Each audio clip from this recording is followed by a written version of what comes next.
좋은 날입니다. 오늘도 말씀 안에 승리하는 하루 되시기를 기도하겠습니다. 오늘 생명의 산 본문은 사도행전 15장 12절부터 29절입니다. 오늘 본문에서는 12절부터 21절까지 바나바와 바울에게 하나님께서 이방인 중에 행하신 표적을 듣고 야고보가 변론하여 이방인들에게 최소한의 의무 조항을 제시하는 모습이 나옵니다. 22절부터 29절까지는 안디옥 교회로 보낼 사자를 정하고 공의회에 결의사항이 담긴 편지의 내용을 서술하는 모습이 나옵니다. 이 구절을 통해 하나님께서 무엇을 말씀하시는지 살펴보도록 하겠습니다. 12절입니다. 온 무리가 가만히 있어 바나바와 바울이 하나님께서 자기들로 말미암아 이방인 중에서 행하신 표적과 기사에 관하여 말하는 것을 듣더니, 앞선 절에서 베드로가 하나님께서 이방인들에게 복음을 전하게 하시고 예수의 은혜로 구원받게 하셨기 때문에 그들에게 율법의 멍에를 매게 해서는 안 된다고 변론했었습니다. 그러자 12절에서 온 무리가 가만히 있었다고 나오는데, 가만히 있어의 원어 시가오는 침묵을 지키다 라는 뜻입니다. 바울의 변론이 온 무리가 반박할 수 없을 정도로 확신에 차 있었고 분명했기 때문에 그들은 침묵한 것입니다. 그리고 자연스레 바나바와 바울을 통해 하나님께서 이방인 중에서 행하신 표적과 기사에 관하여 들으며 다시 한번 하나님께서 주권적으로 이방인을 구원하시는 역사를 들었습니다. 13절부터 15절입니다. 말을 마침에 야고보가 대답하여 이르되, 형제들아, 내 말을 들으라. 하나님이 처음으로 이방인 중에서 자기 이름을 위할 백성을 취하시려고 그들을 돌보신 것을 시므온이 말하였으니 선지자들의 말씀이 이와 일치하도다. 기록된 바. 바나바와 바울이 선교 보고를 마치자 예수님의 형제 야고보가 말하기 시작합니다. 갈라디아서 2장 9절을 보면 야고보를 베드로와 요한과 같은 선상의 초대교회 리더로 말하고 있습니다. 예수님의 형제 야고보는 초대교회의 리더로서 할례와 율법의 문제를 중재했습니다. 14절에서 말하는 시므온은 베드로를 말합니다. 그는 베드로가 이미 말한 하나님께서 이방인을 그의 백성으로 취하시려고 복음을 전하게 하신 일에 대해 구약에서부터 이미 말씀으로 예언하셨던 일임을 말합니다. 그래서 야고보는 아모스 9장 11절부터 12절의 말씀을 인용하여 하나님께서 이방인을 구원할 것을 이미 예언하셨었음을 증명합니다. 16절부터 18절입니다. 이후에 내가 돌아와서 다윗의 무너진 장막을 다시 지으며 또 그 허물어진 것을 다시 지어 일으키리니 이는 그 남은 사람들과 내 이름으로 일컬음을 받는 모든 이방인들로 주를 찾게 하려 함이라 하셨으니, 즉 예로부터 이것을 알게 하시는 주의 말씀이라 함과 같으니라. 16절부터 17절이 아모스서의 내용입니다. 아모스서는 북이스라엘이 멸망할 것을 예언했던 선지서인데, 이 구절은 북이스라엘이 멸망당한 후 하나님께서 회복하실 때의 모습을 예언한 것입니다. 야고보는 예수님께서 승천하시고 이방에 복음이 전해지고 있는 이때가 아모스가 말한 회복의 때라고 여기며 다윗의 무너진 장막이 다시 지으신 때라고 말합니다. 다윗의 무너진 장막은 하나님의 임재가 떠난 이스라엘의 무너진 성전을 말하는 것이기도 하고, 예수님께서 요한복음 2장 19절에서 성전을 헐고 사흘 동안 일으키리라 말씀하신 자신의 육체를 말하는 것이기도 했습니다. 예수님은 부활하심으로 자신의 육체를 다시 세우셨고 초대교회를 세우심으로 하나님의 임재가 있는 성전을 다시 세우셨습니다. 이것은 예수님을 믿는 이들에게는 현실로 이루어진 영적인 현실이었습니다. 그러며 17절에서 예언한 것처럼 모든 백성들이 주께 돌아올 것이라는 예언 또한 이루어지고 있는 영적인 현실을 말하고 있습니다. 이는 이방인에게도 유대인들에게만 국한되어 있다고 여기던 하나님 나라의 백성이 되는 구원의 일이 이루어지고 있으니 유대인의 관습으로 그들을 묶을 수 없다는 베드로와 바울, 바나바의 말을 지지하는 말이었습니다. 19절부터 21절입니다. 그러므로 내 의견에는 이방인 중에서 하나님께로 돌아오는 자들을 괴롭게 하지 말고 다만 우상의 더러운 것과 음행과 목매어 죽인 것과 피를 멀리하고 편지하는 것이 옳으니, 이는 예로부터 각 성에서 모세를 전하는 자가 있어 안식일마다 회당에서 그 글을 읽음이라 하더라. 야고보는 구약에서부터 예언된 대로 하나님께로 돌아오는 이방인들을 예수님께서 이미 폐하신 유대 율법과 관습으로 더 이상 괴롭게 하지 말라고 말합니다. 그렇지만 민족의 관습을 넘어 그리스도인으로서 지켜야 하는 최소 의무 조항을 제시합니다.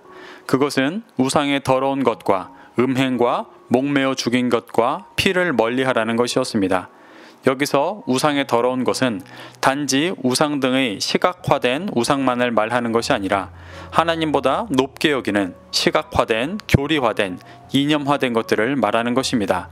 무조건 할례를 받아야 한다고 주장하는 그 말 또한 이 범주에 들어가는 것이었습니다.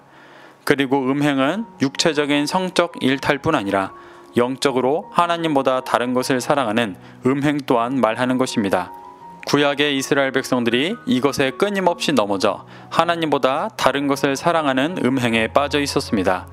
이것이 육신의 소욕을 쫓는 인간의 본성이기 때문에 경계하고 있는 것입니다.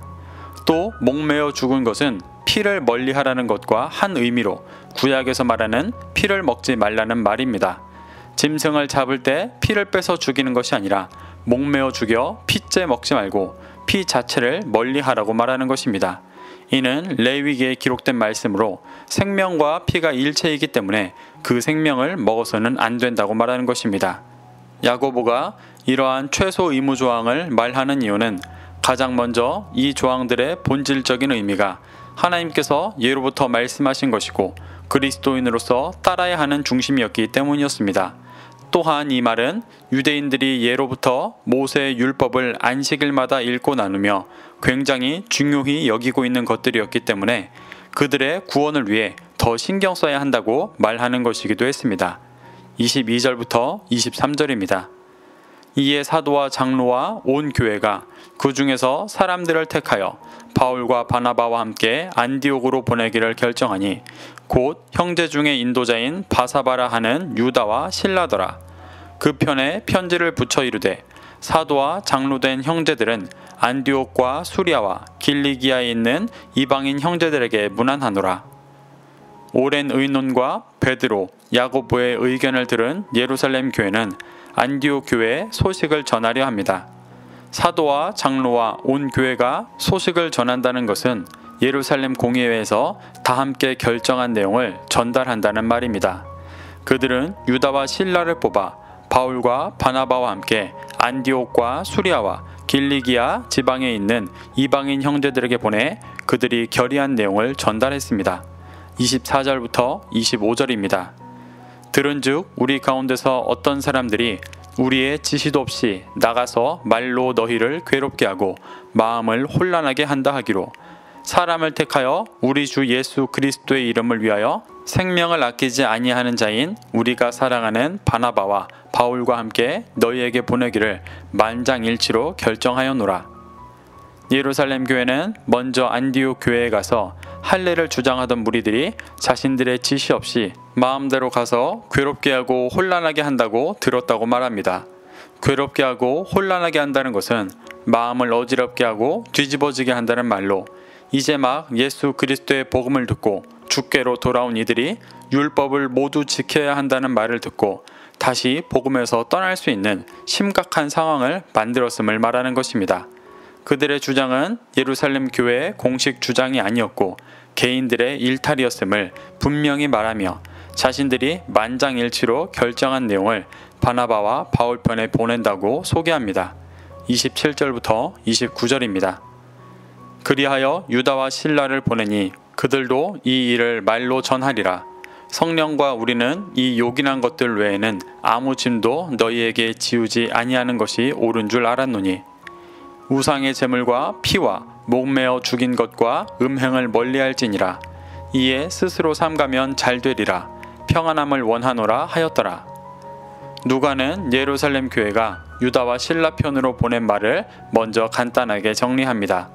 그들은 이방 교회의 성령과 최소 의무조항 몇 가지 외에는 아무 짐도 지우지 않는 것이 옳다고 결정하였다고 말합니다.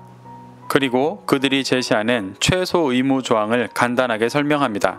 순서가 앞에 나온 것과 약간 바뀌기는 했지만 우상의 더러운 제물과 음행과 목매어 죽인 것과 피를 멀리하라고 말합니다. 이것을 스스로 삼가면 잘 될 것이라고 말하는데, 잘 된다는 것은 인생이 잘 풀리고 복 받는다는 말이 아니라 스스로 이 조항들을 지키려고 하면 잘 해낼 것이라고 말하는 것입니다. 그러며 이방 교회에 평안함을 빌어줍니다. 사랑하는 성도 여러분, 초대교회는 성장해가며 내부적으로 율법화와 종교화라는 큰 위기를 맞이했습니다. 과거 이스라엘도 제사장 나라로 부름받고 다윗과 솔로몬 때 큰 영광을 누렸지만, 이후 율법화되고 종교화되어 형식은 남아있지만 하나님께서 받지 않으시는 것들로 넘쳐나 결국 심판받았었습니다. 초대교회도 이 위기 속에 있을 때 하나님께서 예루살렘 공의회를 여시고 참된 것이 무엇인지 정하게 하시며 진정한 하나님의 뜻을 쫓게 하고 계십니다. 율법화와 종교화는 오늘날에도 심각하게 우리를 공격합니다. 하나님의 뜻을 행하려는 본질이 없이 형식만 남아 구원의 길을 벗어나 있으면서 스스로 구원받은 줄로 착각합니다. 성령의 은혜로 자신의 중심을 깨닫고 초대교회의 유일한 소망이었던 복음을 전하고 제자 삼아 다시 오실 주님을 기다리는 일이 우리의 중심이 되기를 소망합니다. 오늘도 이 말씀을 심령에 새겨 승리하는 하루 되시기를 기도하겠습니다.